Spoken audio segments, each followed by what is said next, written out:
प्रसंग असा आहे, पूर्वी एक मृकुंड नामक मुनी सत्कर्म धर्मार्थिला, कांतेने प्रिय कांत तो प्रियपणे पुत्रार्थ पार्थियला, संतानाविण हे जिणे जड जगी संसार निस्सार हा, भासे यास्तव होस्तवा पशुपती मागा कुलोद्धारसा। नमः पार्वती पते। आपल्या आर्यवर्तामध्ये अनेक प्रकारचे ऋषीमुनी होऊन गेले आणि अशा ऋषीमुनींमध्ये एक मृकुंड नावाचे तपस्वी महामुनी होऊन गेले। गृहस्थाश्रमी होते, त्यांच्या स्वभावाप्रमाणेच आचार विचार करणारी, सुंदर असणारी, समरस असणारी संसाराला अशी सुंदर अशी पत्नी, सगळी काही सुख घरामध्ये खेळतायत। कारण स्वतः ऋषीमुनी असल्यामुळे धर्माचा पूर्ण अधिकार, पूर्ण वचन हे सगळं काही त्याचं ज्ञान असल्यामुळे कुठेही चुकण्याची संधी नाही आणि काही गरजही नाही। कर्मात मनुष्य चुकला की त्याचा परिणाम पाप आणि पापाचा परिणाम दुःख।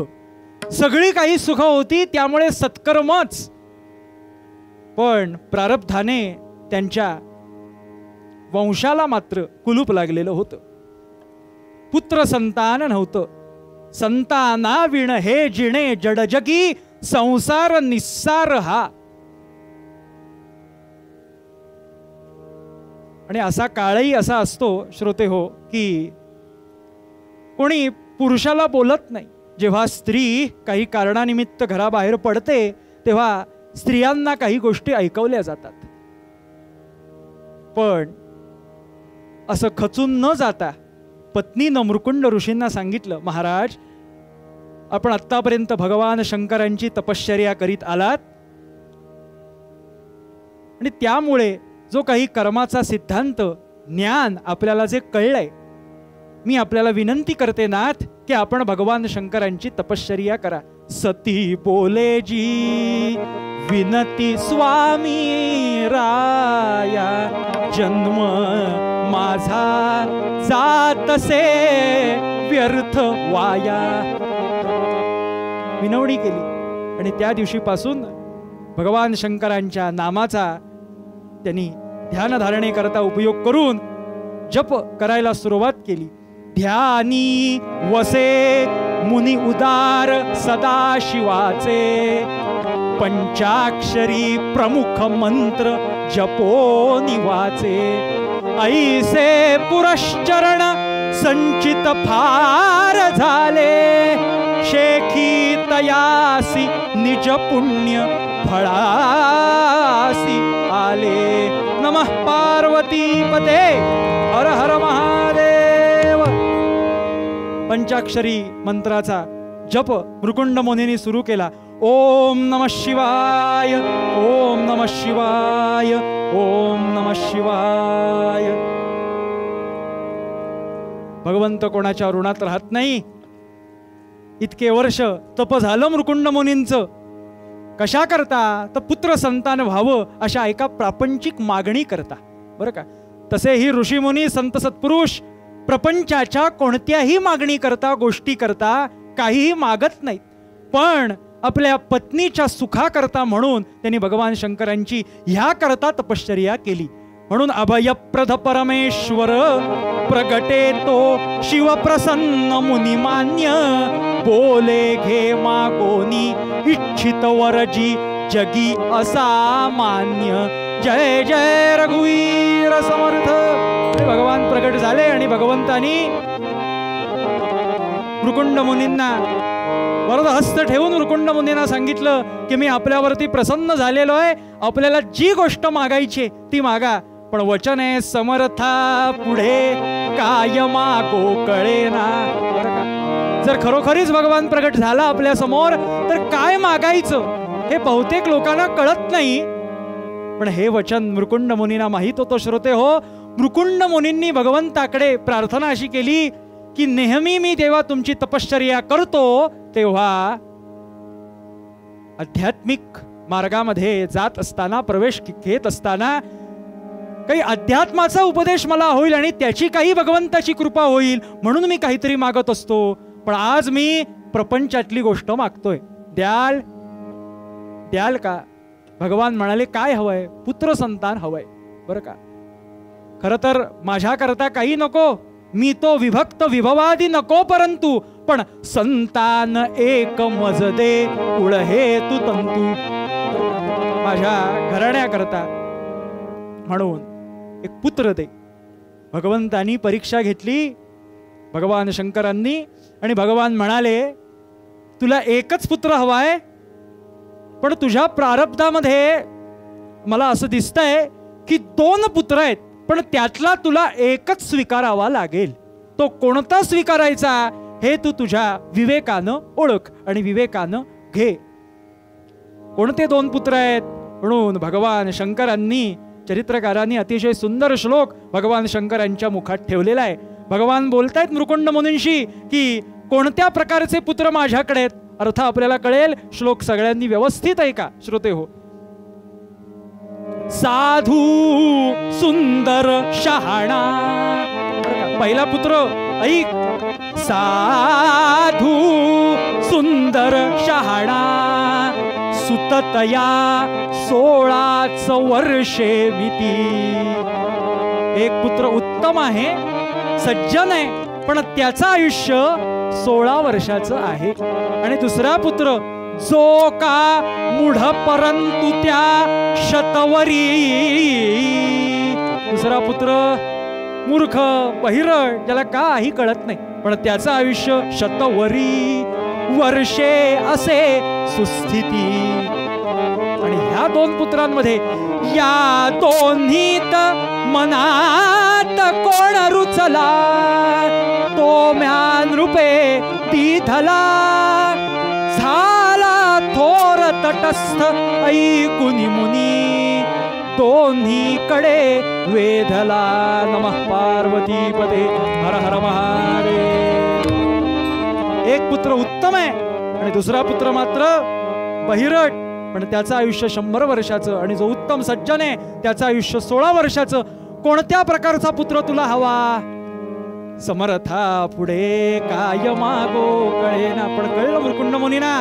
मृकुंड मुनी म्हणाले की मला 16 वर्ष आयुष्य असलेला, भले त्याचं 16 वर्ष आयुष्य आहे, पण तो सज्जन आहे, घराण्याचा नावलौकिक वाढवणारा आहे, म्हणून मला असाच पुत्र दे. म्हणून वरद हस्त दिला. तथास्तु म्हणून या विश्वेश्वर कृतार्थ झाला मुनिवर. म्हणून सुदिनी सुमूर्ताते प्रसवे सुत प्रसन्न भानु जसा, आनंदे मुनिराजे केला सुंदर साजरा महोत्सवसा. भगवंताच्या कृपेनं, भगवान शंकरांच्या कृपेनं पुत्र प्राप्ती झाली मृकुंड मुनींच्या पत्नीला. आणि आता आनंदी आनंद भगवान शंकरांच्या कृपेमुळे जन्माला आला. म्हणून मृकुंड मुनींनी आणि त्यांच्या पत्नीनं ह्या बाळाचं नाव मार्कंडेय असं ठेवलं. लहान मुलं घरात असली ना की आनंदी आनंद असतो श्रोते. अशा आनंदामध्ये वातावरण चाललंय. मार्कंडेयाशी मुनी खेळतायत. मृकुंड मुनींचं स्नान संध्या जप ध्यान धारणा बघून हे मूल सुद्धा सांगताय की मला सुद्धा भस्म लावा. बरं का, भस्म लावा हो. पण लहान मुलांचे शब्द अगदी बोबडे बोबडे असतात. मृकुंड मुनी म्हणाले जरा मोठा हो, व्रतबंध करतो, उपनयन संस्कार करतो, गायत्रीचा अधिकारी करतो आणि मग हे सगळं करता येईल. बरं का, तोपर्यंत सगळे श्लोक म्हणायचे रोजचे संध्याकाळचे. या पद्धतीनं अशी दिनचर्या घरामध्ये सुरू आहे. आणि मुलगा 4 वर्षाचा झाला, आयुष्य 16 वर्षाचं. चिंता होतीच. असा 16 वर्ष आयुष्य असलेला मार्कंडेय पण भगवंताच्या कृपेमुळे आपल्याला प्राप्त झाला. 16 वर्ष का होईना, पण सुंदर असा पुत्र भगवंतानी आपल्याला प्राप्त करून दिला. आणि म्हणून उपनयन संस्कार करायचं त्यांचं ठरवलं. म्हणून सगळ्या नातेवाईकांना बोलावलं. जमवोनी जमवोनी सकळ मुनी मान्य, जमवोनी सकळ मुनी मान्य, हो जमवोनी सकळ मुनी मान्य, आप्त कुलजन संस्कार छान, मुलाचा केला मुलाचा केला, मेखला कटीस बांधोनी दंड त्या तिथला, मेखला कटीस बांधोनी दंड त्या तिथला. अशा प्रकारे उपनयन संस्कार छान मोठ्या प्रमाणात साजरा केला. आणि आता मार्कंडेयानं गुरुजींना विचारलं, आता काय करायचं असतं उपनयन संस्कार झाल्यावरती? आता गुरुगृही जायचं असतं. आणि म्हणून अशा पद्धतीनं 12 वर्ष, काही त्याची मापदंड शास्त्र आहेत, या पद्धतीनं 12 वर्ष गुरूंच्या घरी राहायचं. आणि आता आईला चिंता वाटू लागली. आई हा पदार्थ असा आहे श्रोते हो, लेकराचं आयुष्य आपल्या मार्कंडेयाचं 16 वर्षाचं, आत्ता 4 वर्षाचा, आणि 12 वर्ष गुरूंच्या घरी गेल्यानंतर, गुरुगृही गेल्यानंतर पूर्ण आयुष्यच तिथं संपन्न झालं ना, संपलं पूर्ण आयुष्य. काय करणार? आईचं हृदयच ते आहे हो, जे हृदय कसे, जे आईचे जे आनंदातही रडते. बरं का, मुलगा समजा परीक्षेमध्ये नापास झाला, अनुत्तीर्ण झाला, तर आईचे डोळे पाणावतात. बरं का, पण मुलगा जर परीक्षेमध्ये उत्तीर्ण झाला, पास झाला, तरी सुद्धा आईचेच डोळे पाणावतात. पण दासगणू महाराज पुढे जाऊन म्हणतात, अशा आईची किंमत ती गेल्यानंतर कळते श्रोते हो. म्हणून सगळ्यात जास्त हे कीर्तन विश्व यूट्यूब चॅनेल, कीर्तनाचे जे श्रोते म्हणून आहेत, ज्यांनी ज्यांनी हे चॅनेल सबस्क्राईब केलं, ते तर हे कीर्तन आनंदानं ऐकणारच आहेत, प्रत्येक कीर्तन. पण आपल्या लहान मुलांना, अगदी आजच्या भाषेत म्हणायचं तर डायनिंग टेबलावर नाश्ता करीत असताना हे कीर्तन ऐकवायला हरकत नाही. जय जय रघुवीर समर्थ, म्हणजे घराघरात कीर्तन जाईल श्रोते हो. अशा प्रकारे गुरूंच्या घरी गेला, 12 वर्ष गुरूंच्या घरी तपश्चर्या केली. गुरूंनी सांगितल्याप्रमाणे पूर्ण विद्या मार्कंडेयांनी मिळविली, प्राप्त केली. आणि आता त्याचा अनुभव म्हणून आता बाहेरच्या जगामध्ये ती विद्या मला संपन्न झाली हे सिद्ध करायचं. पण आता आयुष्य 16 वर्षाचं कुठे संपन्न करणार? मला सांगा, कुठे संपन्न करणार? पण तू सिद्ध झालास, झाला धर्मानिधान तो गुरुकुली, विद्या विधी तो भला, तर्क व्याकरणाती नाटक कला, निष्णात तो जाहला. तू म्हणाले सिद्ध झालायस मार्कंडेया, तू सिद्ध झालास, तू आता घरी जाऊ शकतोस. म्हणून 12 वर्ष पूर्ण करून मार्कंडेय आता घरी यायला निघाले. बरं का, घरी आले, आई वाटच बघत होती श्रोते हो. मगाशी म्हटल्याप्रमाणे जे हृदय कसे, जे आईचे जे आनंदातही रडते, होता इथं दुःख आहे, मग रडणार नाही का हो आई? आता आपल्या बाळाचे काहीच दिवस शिल्लक आहेत, काय करावं काही कळेना. भृकुंड मुनी विवेकी होते. मार्कंड्यानं आल्याबरोबर दारावरती थाप मारली, आई मी आलोय. आईने जवळ घेतलं मार्कंड्याला. साधारणतः मुलं मोठी व्हायला लागली की एक मर्यादा असते, आपल्या शास्त्रानं घालून दिली आहे. पण तरी सुद्धा शेवटी ते मुलंच आहे आपलं. जवळ घेतलं, अलिंगन दिलं आणि आईच्या डोळ्यातले टपटप वाहणारे अश्रू मार्कंड्यानं बघितले. आणि मार्कंड्य म्हणाला, आई तू का रडतेस? काय झालं रडायला? मार्कंड्याना ह्याची काही कल्पना नाही. आता काही 15 दिवस शिल्लकच राहिलेत जाण्याचे. आई म्हणाली, भगवान शंकरांच्या कृपेमुळे तू आम्हाला झालास. आम्हाला कोणी पुत्र संतान नव्हतं. मी अनेक व्रतवैकल्य केली, उपवास केले. तुझे वडील तपश्चर्या केली वडिलांनी, मृकुंड मुनींनी, आणि त्या प्रसादार्थ म्हणून भगवान शंकरांनी हा पुत्र आमच्या पदरात घातला, तुझ्यासारखा ज्ञानी पुत्र. पण आता तुझे काहीच दिवस शिल्लक आहेत, तुझं आयुष्य 16 वर्षाचंच आहे. पण मार्कंडेय सांगतो की म्हणून तू रडतेस, माझं आयुष्य 16 वर्षाचं आहे म्हणून? ही भीती मला नाहीये जी तुला आहे. का? मला का नाही भीती?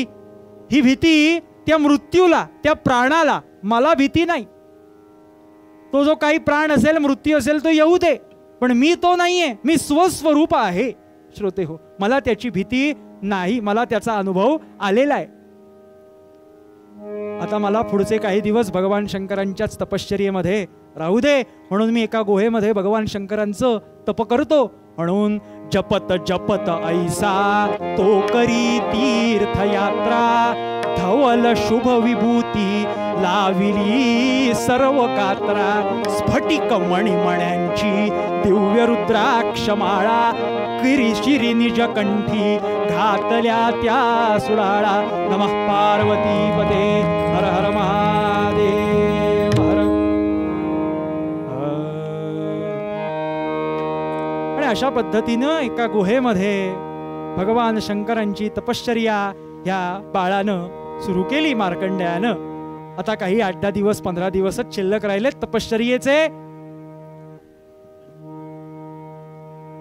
आणि आता काही तास उरले. चाललेले ओम नमः शिवाय, ओम नमः शिवाय, ओम नमः शिवाय या मंत्राचा पूर्ण ध्यान धारणेचा विषय म्हणून की ही ध्यान धारणा आपल्या अनुभवाच्या प्रांतात आली पाहिजे आणि त्यानं ती प्रचिती आली पाहिजे. श्रोते हो, आणि इतक्यात यमराज आले. यमराजांनी पाश टाकायला सुरुवात केली. तो पाश आवळायला सुरुवात केली, पण मार्कंडेय काही घाबरला नाही. का? 12 वर्ष गुरूंच्या घरी घेतलेला अनुभव आणि तपश्चर्येनं आलेलं तेज आणि आलेली ताकद. श्रोते हो, बल तो भगवंतच देतो, दुसरं कोणी देत नाही. पण असा यम आला आणि यम त्याला घेऊन जाणार हे बघताच कैलासीचा राणा कळवळला. हो, कळवळला. विषप्राशुनी जगतासया, विषप्राशुनी जगतासया, विषप्राशुनी जगतासया, विषप्राशुनी. भगवान शंकरांचं आगमन झालं. प्राशुनी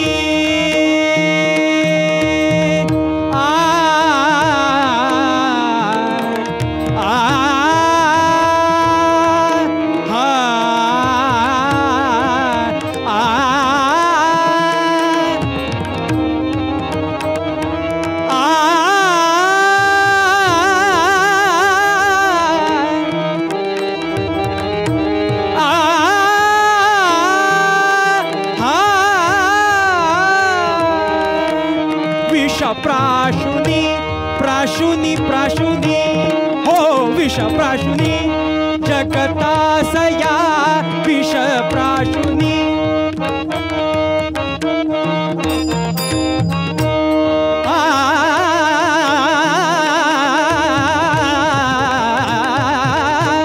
विष प्राशुनी विष प्राशुनी जगतासया विष प्राशुनी.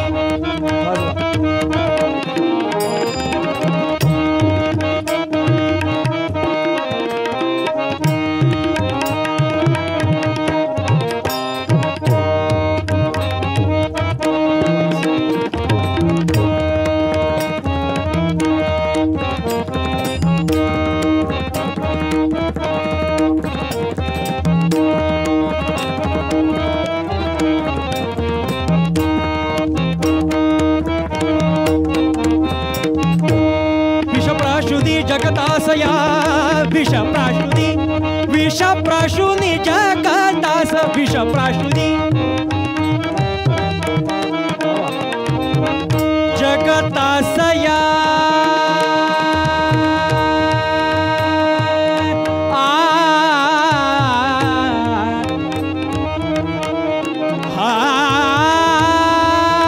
विष प्राशुनी विष प्राशुनी जगतासया तिथली सुधा करुणा करा जय शंकर. शंकरा गंगाधरा जय शंकरा जय शंकरा जय शंकरा नमः पार्वती पते हर हर महादेव।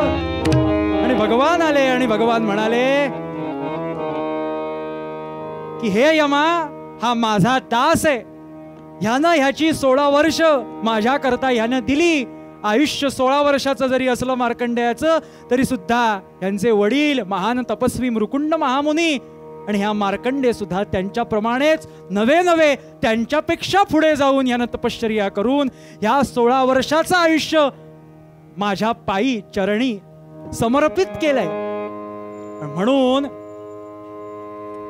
ह्याचं 16 वर्ष आयुष्य आहे, पण ह्याच्यावर मी प्रसन्न होऊन मी ह्याला चिरंजीव पद देतोय बरं का। आणि म्हणून मार्कंडेय चिरंजीव झाला। सप्त चिरंजीवांपैकी एक नाव घेतलं जातं ते म्हणजे मार्कंडेय महामुनींचं। ते आजही चिरंजीव आहेत श्रोते हो। अशा पद्धतीनं हे का घडलं श्रोते हो? एका भगवंताच्या प्रेमामुळे, प्रीतीमुळे, सख्यत्वामुळे। म्हणून आमचे तुकोबा जे मूळभंगात बोलले ते खरं का खोटं हे आपण तपासून बघा। हरीची आदासा नाही भय चिंता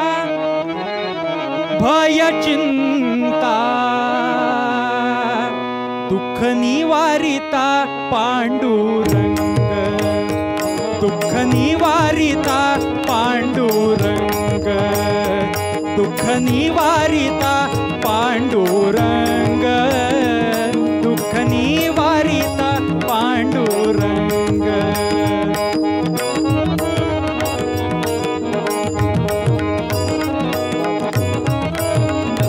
पांडुरंग तुका म्हणे माझा सखा पांडुरंग तुका म्हणे माझा सखा पांडुरंग व्यापी आले जग